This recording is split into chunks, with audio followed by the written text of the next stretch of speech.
Tarbiyah ini melalui dua proses.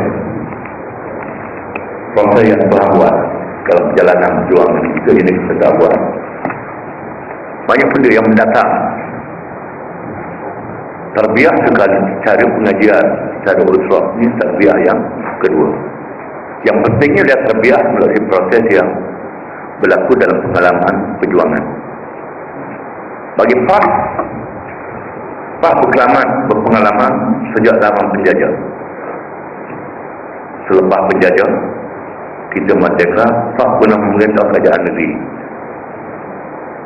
di Kelantan dan Terengganu 69 hingga 78. Pak pernah menyertai kerajaan pusat tahun 70 hingga 78. Pernah menyertai kerajaan pusat, pernah memerintah kerajaan negeri secara bersendiri, dan pernah memerintah secara campuran dengan parti lain. Ini merupakan proses-proses pengalaman yang kita alami, dan kita telah berjaya melahirkan pelapis-pelapis. Contohnya dalam masa tahun 70 hingga 78, di antara syarat kita menyertai kerajaan campuran masa itu ialah Pak diizinkan untuk bergerak dalam institusi kerajaan, sama ada jabatan, kementerian ataupun pusat-pusat pengajian. Hasil daripada ini ialah khususnya pusat pengajian, generasi pelajar tahun 70-an adalah pemimpin dan pegawai tinggi kerajaan tahun 80 dan tahun 90-an. Kita berpengalaman memerintah kerajaan negeri di Kelantan dan Terengganu tahun 50-an. Dalam keadaan kita ialah menguasai politik, menguasai jawatan negeri, tapi tak menguasai jabatan-jabatan kerajaan, menyebabkan banyak agenda-agenda kita terbengkalai kerana tak mendapat dukungan daripada jabatan-jabatan kerajaan.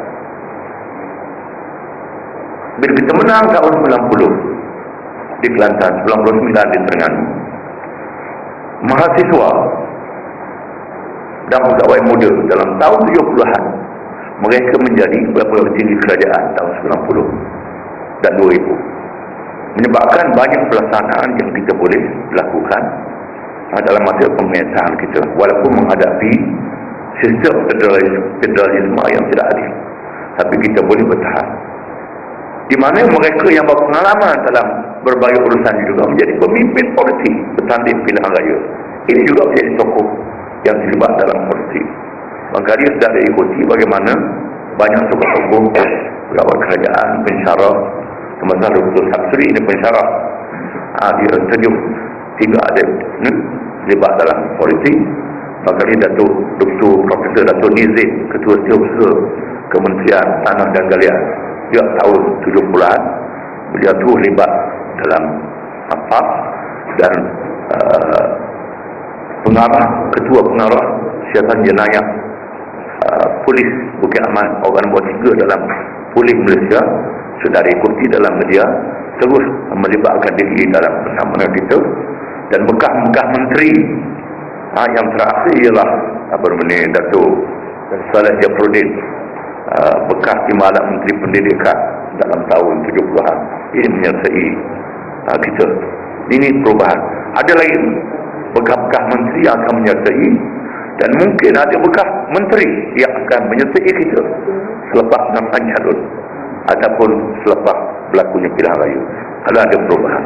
Ini merupakan asas yang hukum kalau kita diizin oleh Allah Ta'ala untuk menguasai pemerintahan.